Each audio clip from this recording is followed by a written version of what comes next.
of startups in Nigeria have collapsed because they were unable to incorporate clearly spelled out corporate governance structures. And let's face it, 80% of new businesses and startups will fail for one reason or another within the first 3 years of getting started. Why is this so? These are some of the questions that we will be dissecting today on Tosin's Corner. And I won't be doing this alone. I have joining me in the studio Dr. James Komolafe, PhD, a venture builder, expert, and consultant to startups, either from scratch, individual level, or institutions, organization, even at school level. He consults for countries on psychosocial problems. He is the Registrar CEO, Institute of Behavioral Alignment of Nigeria, IOBAN. He's member certified cognitive behavioral therapist from Florida, USA. Thank you so much for joining me, Dr. Komolafe. Wow, great to be here finally on Tosin's Corner. Thank you very much for being here. Thank you. Good to see you. Good to see you too, sir. Thank you. Let's begin. What is startup? Wow. From the word start up, meaning somehow, there are areas of life, situations, circumstances, dreams, imagination, plans, and pursuit that are somehow down within you. You want it to start up. You want to stand up with something that is lying fallow, idle within you. And you are saying someday this dream will become a destination. So startup is one who has some certain ideas that you want to manifest. Everything we can see in the physical begins from the mental realm, our minds, with the way we think, that affects how we feel, that eventually dictates what we do. So a startup is a beginner of a project, a beginner of a dream, a beginner of a vision. And you see, from that realm, it is your capacity to see a possibility from your inside. And you see, it's so free to see from inside. You don't start what you have not seen. You see it first within, and then you begin to take decisions and certain positions to manifest it out without. It's not about money first. It's not about what people are saying around you. It's about you, and that's your conviction that has become a picture in your mind that you want to bring out for people's benefit, for people's participation, and for people's enjoyment. Solving problems, creating solutions for other people, so that in event of time, you are the one people refer to. When an issue comes up in that light, people want to meet you. You are a startup, especially where it is not available. You catch fun doing it because you are the one delivering it for others to enjoy it. All right, so what are the likely challenges a startup is going to experience along the line? Someone who is starting out newly. Well, startup, it may be starting up something newly, or you've even been in it before and you say, somebody else tried it before, it didn't succeed. So there is fear. Fear is the number one thing you have to fight as a startup, because your mind will start building some certain evidences that are not even real. Maybe to say that's why somebody described fear as false evidence appearing real. Evidence in your mind that this thing may not work, this thing may not succeed, fear of the past, fear of the present, even fear of the future, and fear of the unknown. Whichever way your fear is building up. Please, number one, don't give room for fear. And that's why I will never advise anybody to start off without having a coach who will guide you, show you your debt, your deposit, and then what you are capable to deliver, how to deliver it, where to deliver it, when to deliver it, and all of those things are what a startup needs to overcome its fear. Now, you have fear, it must be fear over a particular thing which may not be true, and which may even be true. Even when it is true, you can always route it with your coach, and you get by it. And that's what you do. And that's what we do perfectly to help you. You have an idea, it can become a delivery outside. You have it for a dream, it can become a destination outside. If you can see it, you can have it. You can see it, you can. To every startup out there, what is that dream? What is that desire? What is that thing driving you? 3 powers. A dream, a desire that becomes a drive, that wants to have your energy run with. That is it. Once you have these 3, the sky is the stepping stone. The sky is not your limit, it's your beginning. It's not about money. Oh, I wish I had money. If wishes were horses, even beggars will ride.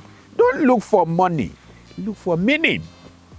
For every startup, does this thing make sense to me? If it doesn't make sense to you, it will not make sense out there to see. So that is one pivotal lesson every startup must know. Does it make meaning to me? 1. 2, does it make meaning to others? And then number 3, what problem will this solve? Number 4, where will it solve the problem? Who are the people who need this? So that if there is a cliche that if Muhammad does not go to mountain, mountain should go to Muhammad, or vice versa. So that you now know, where do I go? What do I need? And all of that. Most of the fear of startup is, okay, how much do I have? No. What I do not have.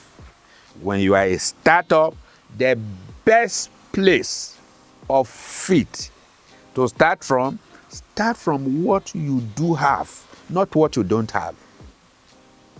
And what do you have?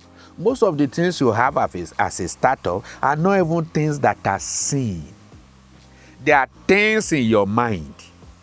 They are things in the unseen realm. So what do? Manifest them first. You write them down. Have a notebook and a pen. Okay, I say this, I can do this, I feel like doing this, I feel like doing that. Somebody said you are daydreaming. Yes, if you don't dream in the day and your own dream is in the night, you will wake up in the day empty. So write them down. No policeman will ever arrest you for writing down your concept.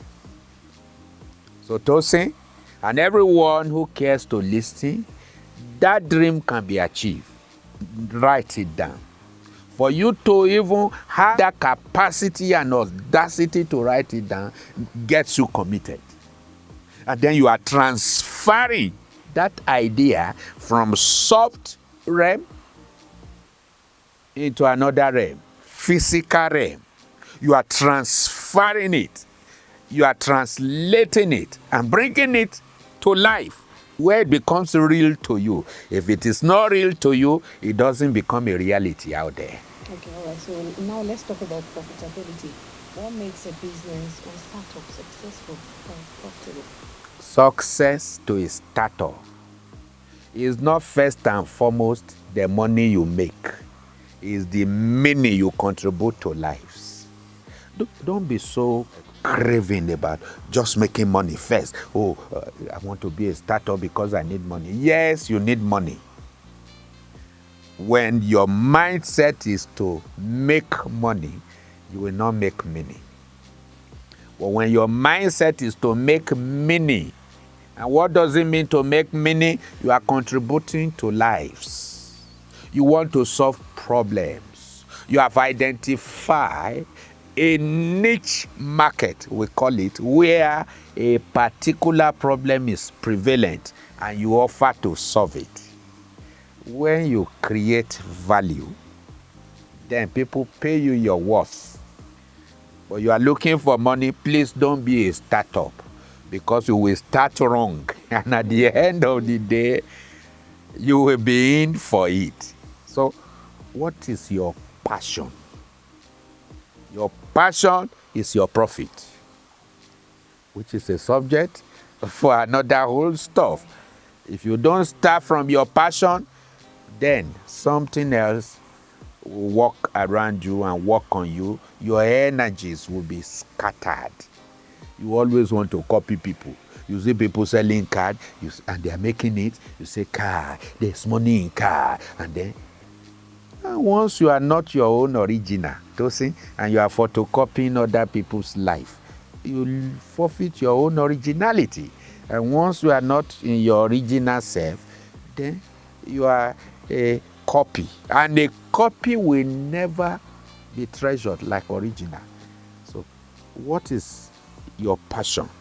What is your mind driving at? What would you like to see that will work and serve as solutions to other people? Profitability is one. Delivering service that is required and needed. So, profitability is your capacity to even manifest those desires and dreams upon worthy destinations, in places, in people, in families, in homes, in institutions, anywhere, online, offline, and on-site. When you are known and you become an attraction, that's profitability. And where you have all these variables, even when you enter whole tossing as a startup, money will enter that hole to meet you. So that is it. Don't look for money. Make money. Ask yourself, James, what problem are you born to solve? Tosin, does it surprise you that I was a banker before? I had to write my own resignation in order to become my real self. Because your real self is your capacity to start that dream on credible destinations. And I nursed it, started it from nowhere. I started from zero. And the best place to start any project, any dream, any business is from the ground, is from scratch. So you must humble yourself like God did. From the ground. And then added something about himself to what he formed on the ground before there was a change. The same way. So even God is a startup God. How much more you and I? You can start that thing, it can work. But don't start alone. You start alone, you are going to walk through it aloof. Okay, so now what are the major reasons why businesses or startup fail in Nigeria? Yes, so many things. Internal reasons or personal reasons, and then external reasons. But you see, in fact, I tell people either on media, on radio, on TV, talk show, or wherever, that the adverse condition around you is a trigger for you to begin another project, for you to begin another business. Once you know what you are doing, you have your coach to support you, and your drive and energy and passion is built towards a focus that solves problem, you can always track trend and package your business. Start from what you have. So, don't do self gratification, instant gratification. Nurse that business just like a child. You deliver the child, you don't start asking the child to give you money. Nurture it until it begins to yield. In some startup, you starting a business of 50,000 and you are beginning to spend some of the money to buy things and all of that. You are not serious. The business you don't nurture and mature cannot come back to nurture you. So let it go through the growth processes. You spend from it, put it back. Even when you want to spend from it, you put it back immediately. Make business business. Follow the rules and the etiquette. And at the end of the day, you are able to keep proper books. Very critical. Don't just buy and sell and do anything and say, well, it's my own. Separate your own life as an entity from your business. Let business run its own life and processes the way it should with your mentor and watch it grow over time. And then it succeeds. All right, Doctor. More of this will be coming your way on Tosis Corner. I want to use this opportunity to thank Dr. Komolafe once again for joining us and for the insightful words. I hope you have picked one or two things to run with. So see you next time on Tosis Corner. Thank you. Bye-bye. Yeah.